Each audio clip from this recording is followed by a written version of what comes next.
ان کے بعد حضرت یزید بن ابو سفیان رضی اللہ تعالیٰ عنہ اور حضرت عمرو بن عاص بھی اپنی اپنی فوجیں لے کر اجنادین آ کر بڑے اسلامی لشکر کے ساتھ مل گئے۔ دوسری طرف رومی سپہ سالار وردان بھی اس بڑی رومی فوج میں شامل ہوا جس نے اجنادین میں پڑاؤ ڈال رکھا تھا۔ اجنادین کے میدان میں مسلمانوں اور رومیوں کے مابین نہایت خونریز جنگ ہوئی۔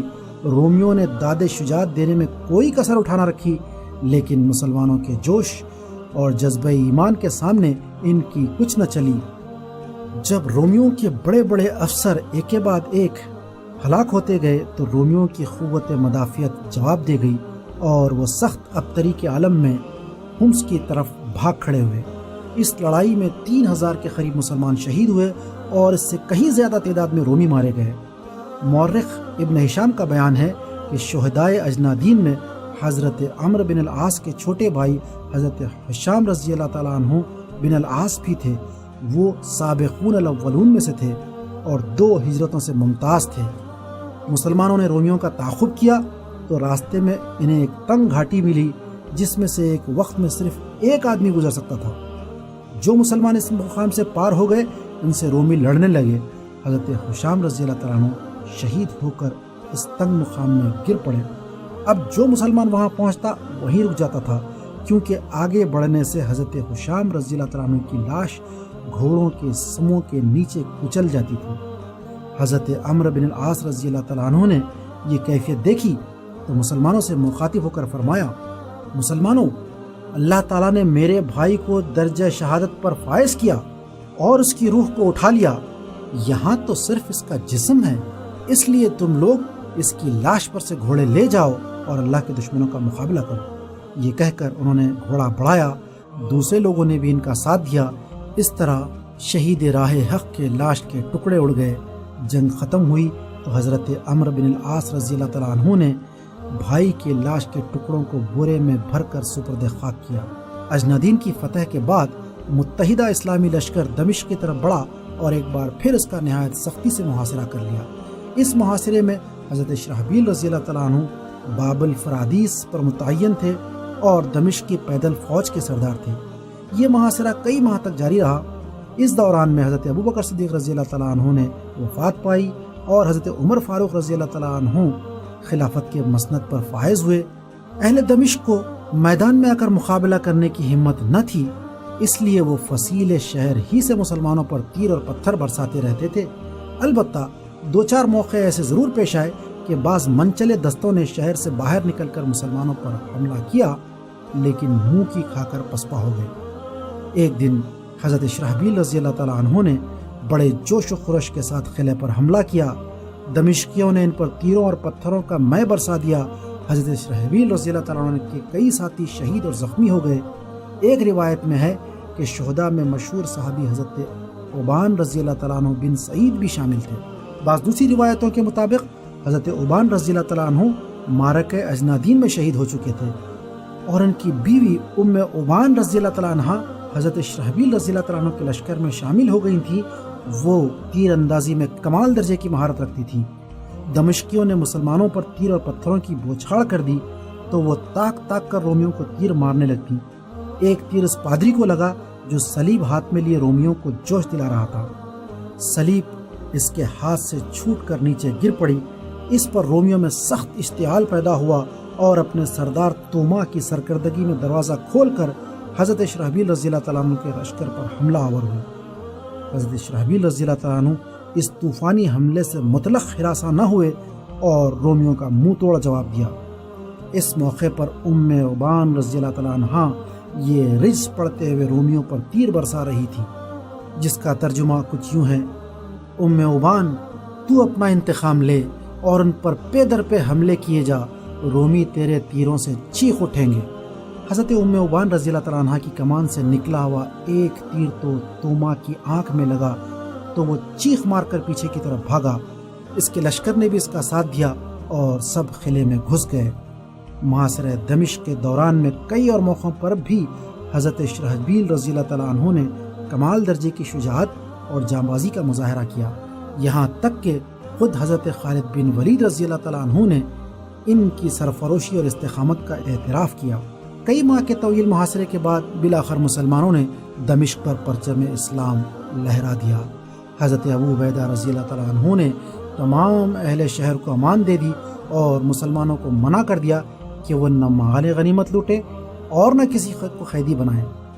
یہ واقعہ 14 ہجری رجب کے مہینے کا ہے اور ذوالقعدہ 14 ہجری میں مسلمانوں نے اردن کا رخ کیا، جہاں رومی زور و شور سے جنگی تیاریوں میں مشغول تھے۔ یہ واقعہ رجب 14 ہجری کا ہے اور ذوالقعدہ 14 ہجری میں مسلمانوں نے اردن کا رخ کیا، جہاں رومی بڑے زور و شور کے ساتھ جنگی تیاریوں میں مشغول تھے۔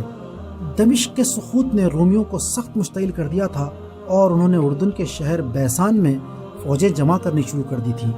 تھوڑے ہی عرصے میں وہاں 40 اور 80 ہزار کے درمیان جنگجو رومی جمع ہو گئے۔ مسلمانوں نے بیسان کے سامنے چند میل کے فاصلے پر فحل کے مقام پر پڑاؤ ڈالا۔ حضرت ابوبکر صدیق رضی اللہ تعالیٰ عنہ نے اردن کی تسخیر اور عمارت کے لیے حضرت شرحبیل رضی اللہ تعالیٰ عنہ کو نامزد فرمایا تھا اور حضرت عمر رضی اللہ تعالیٰ عنہ نے بھی اس فیصلے کو برقرار رکھا تھا۔ اس لیے فحل کے اسلامی فوجیوں کی کمان حضرت شرحبیل رضی اللہ تعالیٰ عنہ کے سپرد ہوئی۔ انہوں نے ابو العور سلمہ رضی اللہ تعالیٰ عنہ کو کچھ فوج دے کر تبریہ کی طرف بھیج دیا اور خود رومیوں پر حملہ کرنے کے لیے مناسب وقت کا انتظار کرنے لگے۔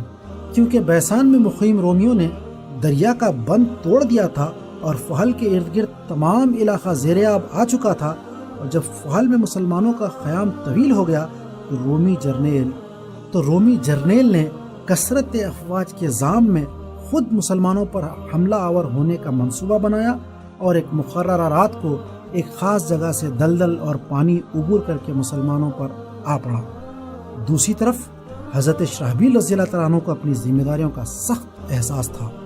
وہ کسی ناگہانی افتتاح سے نبٹنے کے لیے دن رات اپنے لشکر کی نگرانی کرتے رہتے تھے۔ رومی رات کی تاریکی میں فحل پہنچے تو انہوں نے خلاف توقع مسلمانوں کو مقابلے کے لیے تیار پایا۔ فریقین میں گھمسان کا رن پڑا اور لڑائی رات سے گزر کر دوسرے دن بھی جاری رہی۔ حضرت خالد بن ولید رضی اللہ تعالیٰ عنہ اور شرحبیل رضی اللہ تعالیٰ عنہ نے سرفروشی اور جانبازی کے وہ جوہر دکھائے کہ دشمن کی کمر ٹوٹ گئی اور رومی جرنیل کئی مارے گئے اور کئی رومی فوجی بددل ہو کر بھاگ کھڑے ہوئے۔ بعض مورخین نے اس واقعے کو دوسرے انداز میں لکھا ہے۔ ان کا بیان ہے کہ مسلمان خود فعال سے پیش قدمی کر کے رومیوں سے نبرد آزما ہوئے اور انہیں شکست دی۔ بہرصورت حضرت شرحبیل رضی اللہ تعالیٰ عنہ نے جنگ فحل میں نمایاں کارنامے انجام دیے۔ فحل کی جنگ سے فارغ ہو کر حضرت شرحبیل رضی اللہ تعالیٰ عنہ حضرت عمرو بن العاص رضی اللہ تعالیٰ عنہ کو ساتھ لے کر بیسان پہنچے اور اس کا محاصرہ کر لیا۔ محصورین زیادہ عرصے تک مسلمانوں کا مقابلہ نہ کر سکے اور دمشق کی شرائط پر مسلمانوں سے صلح کر لی۔ اہل تبریہ کو جب اہل بیسان کا حال معلوم ہوا تو انہوں نے بھی حضرت ابو العور رضی اللہ تعالیٰ عنہ کے ذریعے حضرت شرحبیل رضی اللہ تعالیٰ عنہ کو صلح کا پیغام بھیجا۔ انہوں نے یہ درخواست قبول کر لی اور اہل تبریہ سے بھی صلح نامہ دمشق کے شرائط کے مطابق صلح کر لی۔ اس کے بعد حضرت شرحبیل رضی اللہ تعالیٰ عنہ نے اردن کے دوسرے تمام شہر اور مقامات نہایت آسانی سے فتح کر لیے۔ فی الحقیقت وہاں کے باشندوں کو جم کر مقابلہ کرنے کی ہمت ہی نہ پڑی اور سب نے صلح نامہ دمشق کے شرائط پر مسلمانوں کے سامنے رکھ دیا۔ اس طرح تمام اردن مسلمانوں کا مطیع و فرمانبردار ہو گیا۔ حضرت شرحبیل رضی اللہ تعالیٰ عنہ اس کی عمارت کے فرائض انجام دینے لگے۔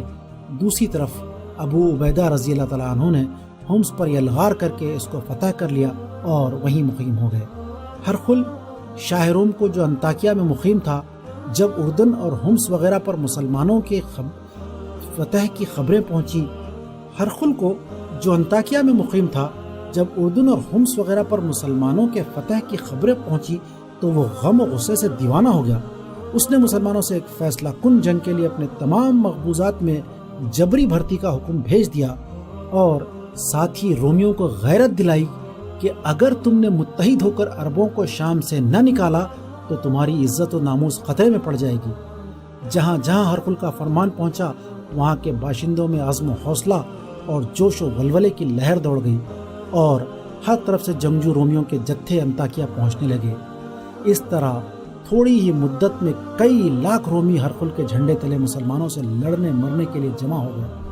ہرقل نے اپنے نامور جرنیل باہان کو ایک جرار لشکر دے کر حکم دیا کہ وہ حملہ آور مسلمانوں کو نیست نابود کر دے۔ ادھر حضرت ابو عبیدہ رضی اللہ تعالیٰ عنہ کو رومیوں کی زبردست جنگی تیاریوں کی اطلاع ملی تو انہوں نے قریبی علاقوں کے عمرا اور افسران فوج کو مشورے کے لیے اپنے پاس حمص بلا بھیجا۔ جب سب جمع ہو گئے تو حضرت ابو عبیدہ رضی اللہ تعالیٰ عنہ نے ساری صورتحال ان کے سامنے بیان کی اور پوچھا کہ اب ہمیں کیا کرنا چاہیے۔ حضرت یزید بن ابو سفیان رضی اللہ تعالیٰ عنہما نے رائے دی کہ عورتوں اور بچوں کو شہر میں رہنے دیا جائے اور ہم خود باہر جا کر رومیوں سے نبردآزما ہوں گے۔ ساتھ ہی خالد بن ولید رضی اللہ تعالیٰ عنہ اور عمرو بن العاص رضی اللہ تعالیٰ عنہ کو دمشق اور فلسطین سے بلا لیا جائے۔ حضرت شرحبیل رضی اللہ تعالیٰ عنہ اس موقع پر موجود تھے۔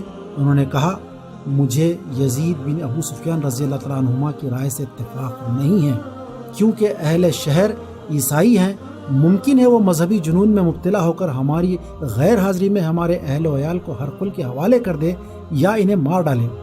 حضرت ابو عبیدہ رضی اللہ تعالیٰ عنہ نے فرمایا، تو پھر کیوں نہ عیسائیوں کو شہر سے نکال دیا جائے۔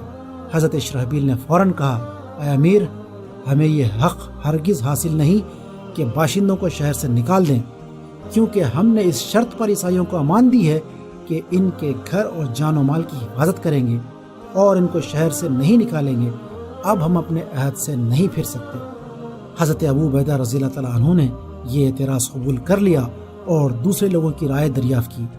بعض اصحاب نے رائے دی کہ حمص ہی میں رہ کر دربار خلافت سے مدد طلب کی جائے اور دمشق اور فلسطین کی امدادی فوجوں کا انتظار کیا جائے۔ حضرت ابو عبیدہ رضی اللہ تعالیٰ عنہ نے فرمایا کہ اب اتنا وقت نہیں ہے، کیونکہ عیسائیوں کا ٹڈی دل ہم پر کسی وقت بھی حملہ آور ہو سکتا ہے۔ آخر یہ رائے ٹھہری کہ حمص چھوڑ کر دمشق روانہ ہوں۔ وہاں خالد بن ولید رضی اللہ تعالیٰ عنہ کے مشورے کے بعد آئندہ کا لاہ عمل ترتیب دیا جائے گا۔ حمص سے روانہ ہوتے وقت حضرت ابو عبیدہ رضی اللہ تعالیٰ عنہ نے کئی لاکھ کی رقم جو بطور جزیہ وصول کی گئی تھی اہل حمص کو یہ کہہ کر واپس کر دی کہ اب ہم تمہاری حفاظت کا ذمہ نہیں اٹھا سکتے۔ اس کا اثر اہل شہر پر یہ ہوا کہ وہ رو رو کر دعائیں مانگتے تھے کہ خدا مسلمانوں کو جلد واپس لائے، اور ساتھ ہی یہ قسمیں بھی کھاتے جاتے تھے کہ جب تک ہم زندہ ہیں قیصر اس شہر پر قبضہ نہیں کر سکتا۔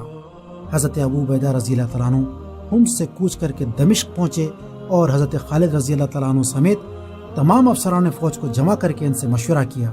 سب نے مختلف رائے دی۔ اسی اثنا میں حضرت عمرو بن العاص کا خط فلسطین سے پہنچا کہ رومی فوج اردن میں داخل ہو چکی ہے اور اس نے ہر طرف تہلکہ ڈال دیا ہے۔ اب سب کی رائے یہ ٹھہری کہ اردن پہنچ کر تمام اسلامی فوجیں متحد ہو کر رومیوں کا مقابلہ کریں اور دربار خلافت سے جو بھی کمک حاصل ہو وہ حاصل کی جائے۔ چنانچہ حضرت ابو عبیدہ رضی اللہ تعالیٰ عنہ، خالد بن ولید رضی اللہ تعالیٰ عنہ، شرحبیل حسنہ رضی اللہ تعالیٰ عنہ اور یزید بن ابو سفیان رضی اللہ تعالیٰ عنہما نے دمشق سے فوراً کوچ کیا اور تیز رفتاری سے چلتے ہوئے حدود اردن میں یرموک کے مقام پر پہنچے اور وہاں پر خیمہ زن ہوئے۔ حضرت عمرو بن العاص بھی یہیں آ کر ان سے مل گئے۔ ادھر رومی فوجیں بھی طوفان کی طرح پہنچیں اور یرموک کے بالمقابل ویر الجبیل میں مقام پر پڑاؤ ڈالا۔ مختلف روایت کے مطابق رومی لشکر کی تعداد 2 اور 5 لاکھ کے درمیان تھی۔ ان کے مقابلے میں تمام اسلامی فوج کی تعداد صرف 35,000 کے لگ بھگ تھی، تاہم ان کے حوصلے بہت بلند تھے۔ یرموک کے میدان میں کئی دن تک رومیوں اور مسلمانوں کے درمیان گھمسان کی لڑائی ہوتی رہی۔ فریقین میں سے کسی نے بھی داد شجاعت دینے میں کوئی کسر اٹھا نہ رکھی۔ ابن حریر طبری رحمۃ اللہ علیہ کا بیان ہے کہ اس لڑائی میں حضرت شرحبیل رضی اللہ تعالیٰ عنہ میسرہ کے سپہ سالار تھے، اور بعض دوسرے مورخین نے انہیں کوئی تخصیص کیے بغیر ایک حصے کا فوج کا سالار لکھا۔ بہر صورت وہ جنگ یرموک کے ابطال خاص میں شمار ہوتے تھے۔ انہوں نے شروع سے آخر تک ایسی جاں بازی اور استقامت کا مظاہرہ کیا کہ ہر ایک نے ان کے جوش ایمان اور جذب جہاد کا کھلے دل سے اعتراف کیا۔ مورخین نے جنگ یرموک میں ان کی بہادری کے کئی واقعات بیان کیے ہیں، یہاں ان میں سے 2-3 کا ذکر کرنا بے محل نہ ہوگا۔ ایک دن 30,000 رومیوں کے جتھے نے حضرت شرحبیل رضی اللہ تعالیٰ عنہ کے دستے پر اس زور کا حملہ کیا کہ بیشتر مسلمانوں کے قدم اکھڑ گئے، لیکن حضرت شرحبیل رضی اللہ تعالیٰ عنہ صرف 500 آدمیوں کے ساتھ کوہ استقامت بن کر میدان جنگ میں ڈٹے رہے اور رومیوں کو آگے نہ بڑھنے دیا۔ اپنے سردار کو برابر لڑتے دیکھ کر پسپا ہونے والے مسلمان غیرت کھا کر پھر واپس آ گئے۔ حضرت شرحبیل رضی اللہ تعالیٰ عنہ نے انہیں سرزنش کی کہ یہ تم نے کیا حرکت کی، یہ تو جنت کو چھوڑ کر دوزخ میں گرنے والی بات تھی۔ انہوں نے سخت مذمت کا اظہار کیا اور پھر رومیوں پر ایسا زبردست حملہ کیا کہ ان کی صفیں درہم برہم ہو گئیں اور وہ پسپا ہونے پر مجبور ہو گئے۔ ایک اور موقع پر دشمن کے 1,00,000 تیر اندازوں نے مل کر مسلمانوں پر اس شدت سے تیر برسائے کہ سینکڑوں مجاہدین شہید یا زخمی ہو گئے۔ مورخین نے لکھا ہے کہ یہ مسلمانوں پر سخت مصیبت کا دن تھا۔ شہداء اور دوسرے زخمیوں کے علاوہ 700 مسلمان آنکھوں میں تیر لگنے کی وجہ سے یکچشم ہو گئے۔ چنانچہ مسلمانوں میں یہ دن یوم تعویر یعنی ایک چشم ہونے کا دن مشہور ہو گیا۔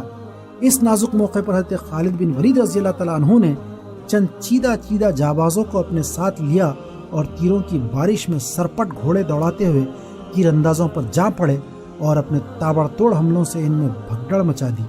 حضرت خالد بن ولید رضی اللہ تعالیٰ عنہ نے ان کے جانباز ساتھیوں میں ایک حضرت شرحبیل رضی اللہ تعالیٰ عنہ بھی تھے۔ علامہ شبلی رحمۃ اللہ علیہ نے الفاروق میں جنگ یرموک کے حالات بیان کرتے ہوئے لکھا ہے کہ ایک دن ایک رومی جنرل نے میسرہ پر بڑے زور کا حملہ کیا۔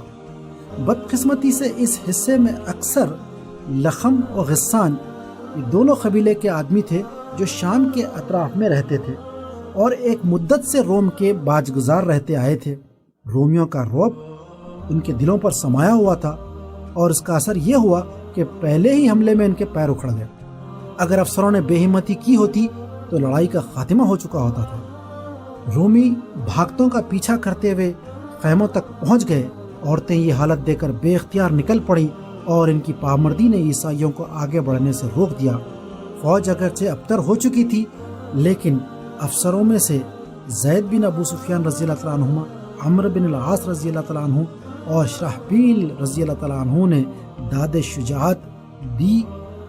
حضرت شرحبیل رضی اللہ تعالیٰ عنہ کا یہ حال تھا کہ رومیوں کا چاروں طرف سے نرغہ تھا اور بیچ میں پہاڑ کی طرح وہ اکیلے ڈٹے کھڑے تھے، اور لگتا تھا قرآن کی یہ آیت جس کا ترجمہ یوں ہے، اللہ نے جنت کے بدلے مسلمانوں کی جان و مال کو خرید لیا ہے۔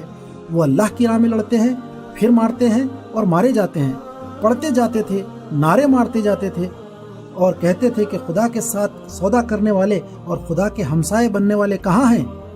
یہ آواز جس کے کان میں پڑتی بے اختیار لوٹ آتا، یہاں تک کہ اکھڑی ہوئی فوج کے قدم سنبھل گئے اور شرحبیل رضی اللہ تعالیٰ عنہ نے ان کو ساتھ لے کر اس بہادری سے جنگ کی کہ رومی جو ٹوٹے چلے آتے تھے بڑھنے سے رک گئے۔ حضرت شرحبیل رضی اللہ تعالیٰ عنہ اور دوسرے جانبازان اسلام کی ثابت قدمی اور شجاعت کا نتیجہ یہ ہوا کہ رومیوں کو عبرتناک شکست ہوئی۔ ان کے 70,000 سے 1,00,000 کے درمیان آدمی میدان جنگ میں قتل ہوئے اور ہرقل انطاکیہ سے قسطنطنیہ جانے پر مجبور ہو گیا۔ انطاکیہ سے چلتے وقت اس کی زبان پر یہ الفاظ تھے، الوداع اے سرزمین شام، الوداع۔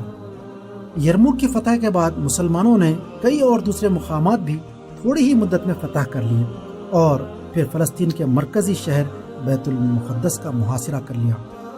محاصرہ کرنے والی فوج میں حضرت شرحبیل رضی اللہ تعالیٰ عنہ بھی شامل تھے۔ عیسائی چند ماہ تک قلعہ بند ہو کر لڑتے رہے لیکن بالآخر ہمت ہار بیٹھے اور اس شرط پر صلح کی درخواست کی کہ خلیفۃ المسلمین حضرت عمر رضی اللہ تعالیٰ عنہ خود بیت المقدس تشریف لائیں اور اپنے ہاتھ سے معاہدہ صلح لکھیں۔ حضرت ابو عبیدہ رضی اللہ تعالیٰ عنہ نے حضرت عمر رضی اللہ تعالیٰ عنہ کو خط لکھا کہ بیت المقدس کی فتح آپ کی تشریف آوری پر موقوف ہے۔ حضرت عمر رضی اللہ تعالیٰ عنہ کو جب یہ خط ملا تو انہوں نے اکابر صحابہ سے مشورے کے بعد حضرت علی رضی اللہ تعالیٰ عنہ کو نائب مقرر کر کے کاروبار خلافت ان کے سپرد کیا اور آپ خود رجب 13 ہجری میں مدینہ سے بیت المقدس کے لیے چل پڑے۔ فاروق اعظم رضی اللہ تعالیٰ عنہ کے سفر بیت المقدس کی یہ شان تھی کہ بقول علامہ شبلی رحمۃ اللہ علیہ، نخارہ، نوبت، لاؤ لشکر تو ایک طرف، معمولی ڈیرا اور خیمہ تک نہ تھا۔ سواری میں گھوڑا تھا اور چند مہاجرین اور انصار ساتھ تھے۔ تاہم جہاں یہ آواز پہنچتی تھی کہ فاروق اعظم نے مدینے سے شام کا ارادہ کیا ہے، زمین دہل جاتی تھی۔ غرض امیر المومنین اسی شان سے جابیہ پہنچے۔ بیت المقدس کے عیسائی اکابر وہاں ان کی خدمت میں حاضر ہوئے اور معاہدہ صلح کی تکمیل ہوئی۔ اس کے بعد حضرت عمر رضی اللہ تعالیٰ عنہ بیت المقدس تشریف لے گئے، شہر میں داخل ہوئے تو دوسرے صحابہ کے علاوہ حضرت شرحبیل رضی اللہ تعالیٰ عنہ بھی ان کے جلوہ میں تھے۔ علامہ ذہبی رحمۃ اللہ علیہ اور بہت سے دوسرے مورخین نے لکھا ہے کہ حضرت عمر فاروق رضی اللہ تعالیٰ عنہ نے حضرت شرحبیل رضی اللہ تعالیٰ عنہ کو اردن کا والی مقرر کیا تھا۔ یہ تقرر کب اور کس سال میں ہوا، اس کے بارے میں مختلف روایتیں ہیں، لیکن جب ہم حضرت شرحبیل رضی اللہ تعالیٰ عنہ کو شام کے اکثر معرکوں میں ایک سرفروش مجاہد کی حیثیت سے دیکھتے ہیں تو لامالا یہی نتیجہ اخذ کیا جا سکتا ہے کہ انہیں فرائض امارت ادا کرنے کا موقع بہت کم ملا۔ علامہ ابن عبد البر رحمۃ اللہ علیہ نے استیعاب میں لکھا ہے کہ جب 18 ہجری میں طاعون امواس کی ہولناک وبا شام میں پھیلی تو حضرت عمرو بن العاص رضی اللہ تعالیٰ عنہ نے مشورہ دیا کہ اسلامی فوجیں متاثرہ علاقوں سے ہٹ کر محفوظ مقامات پر چلی جائیں، لیکن حضرت شرحبیل رضی اللہ تعالیٰ عنہ نے یہ مشورہ قبول نہ کیا اور فرمایا، میں نے رسول اکرم صلی اللہ علیہ وسلم سے سنا ہے کہ طاعون خدا کی رحمت اور انبیاء کی دعا ہے، پہلے بھی بہت سے نیک اور صالح لوگ اس مرض میں مبتلا ہو کر مر چکے ہیں، اس لیے موجودہ قیامگاہ سے ہرگز نہ ہٹنا چاہیے۔ چنانچہ وہ اپنی جگہ مقیم رہے اور اسی نامراد وبا میں وفات پائی۔ محمد حسین ہیکل نے اپنی کتاب عمر فاروق اعظم میں لکھا ہے کہ جب حضرت عمر رضی اللہ تعالیٰ عنہ کو طاعون امواس میں حضرت ابو عبیدہ بن الجراح رضی اللہ تعالیٰ عنہ اور یزید بن ابو سفیان رضی اللہ تعالیٰ عنہما کے انتقال کی خبر ملی تو آپ نے ان کی جگہ بالترتیب حضرت شرحبیل بن حسنہ رضی اللہ تعالیٰ عنہما اور معاویہ بن ابو سفیان رضی اللہ تعالیٰ عنہما کو مقرر فرمایا۔ اس کے بعد امیر المومنین وبا کے اثرات کا جائزہ لینے اور نظم و نسق بحال کرنے کے لیے دوبارہ شام تشریف لے گئے اور ایلا سے ہوتے ہوئے جابیہ پہنچ کر چند دن قیام فرمایا۔ جابیہ کے زمانے قیام میں انہوں نے حضرت شرحبیل رضی اللہ تعالیٰ عنہ کو ان کی خدمات سے سبکدوش کر دیا۔ حضرت شرحبیل رضی اللہ تعالیٰ عنہ نے پوچھا، کیا آپ نے مجھے کسی ناراضگی کے سبب پر سبکدوش کیا ہے؟ حضرت عمر رضی اللہ تعالیٰ عنہ نے جواب دیا، نہیں، تم مجھے بہت عزیز ہو، لیکن میں ایک ایسے شخص کو سارے شام کا امیر بنانا چاہتا ہوں جو تم سے زیادہ قوی ہو۔ حضرت شرحبیل رضی اللہ تعالیٰ عنہ نے عرض کیا، تو پھر مجمع عام میں اس کا اعلان کر دیجئے تاکہ مجھے لوگوں کے سامنے ندامت نہ اٹھانی پڑے۔ حضرت عمر رضی اللہ تعالیٰ عنہ نے لوگوں کو جمع کر کے اعلان فرمایا، لوگو، خدا کی قسم، میں نے شرحبیل کو کسی ناراضگی یا کوتاہی کے سبب امارت سے سبکدوش نہیں کیا، بلکہ ان کی جگہ ایک ایسے شخص کو امیر بنانا چاہتا ہوں جو ان سے زیادہ قوت کے ساتھ حکومت کر سکے۔ میرے نزدیک اس کام کے لیے معاویہ بن ابو سفیان رضی اللہ تعالیٰ عنہما موزوں ترین آدمی ہیں۔ وبا ابھی پوری طرح ختم نہیں ہوئی تھی۔ اس واقعے کے چند دن بعد حضرت شرحبیل رضی اللہ تعالیٰ عنہ اسی وبا میں مبتلا ہو کر خالق حقیقی کے حضور پہنچ گئے۔ اس وقت ان کی عمر 67 یا 69 برس کی تھی۔ اگرچہ حضرت شرحبیل رضی اللہ تعالیٰ عنہ کی ساری زندگی میدان جنگ میں گزری اور حدیث بیان کرنے کا موقع نہیں ملا، پھر بھی ان سے 2 حدیثیں مروی ہیں جو ابن ماجہ نے اپنی سنن میں نقل کی ہیں۔ حضرت شرحبیل رضی اللہ تعالیٰ عنہ کے صحیفہ حیات میں سبقت فی الاسلام، شوق جہاد اور شوق عبادت سب سے نمایاں ابواب ہیں۔ انہوں نے اس وقت اسلام قبول کیا جب خدا واحد کا نام لینا مشرکین کے نزدیک ایک ناقابل معافی جرم تھا۔ رضا الہی کی خاطر 13 سال تک غریب الوطنی کی مصیبتیں جھیلی، 2 ہجرتوں کی سعادت حاصل کی اور پھر ساری زندگی جہاد فی سبیل اللہ میں گزار دی۔ عبادت الہی سے شغف کا یہ عالم تھا کہ کثرت سے روزے رکھتے اور ساری رات ذکر الہی میں گزار دیتے تھے۔ کثرت عبادت نے انہیں لاغر اور نحیف کر دیا تھا، لیکن جب میدان جہاد میں اترتے تھے تو حریف پر شیر کی طرح حملہ آور ہوتے تھے۔ تمام سیرت نگار اس بات پر متفق ہیں کہ وہ ایک نہایت بہادر سپاہی اور نامور سپہ سالار تھے اور ملت اسلامیہ بجا طور پر ان پر فخر کر سکتی ہے۔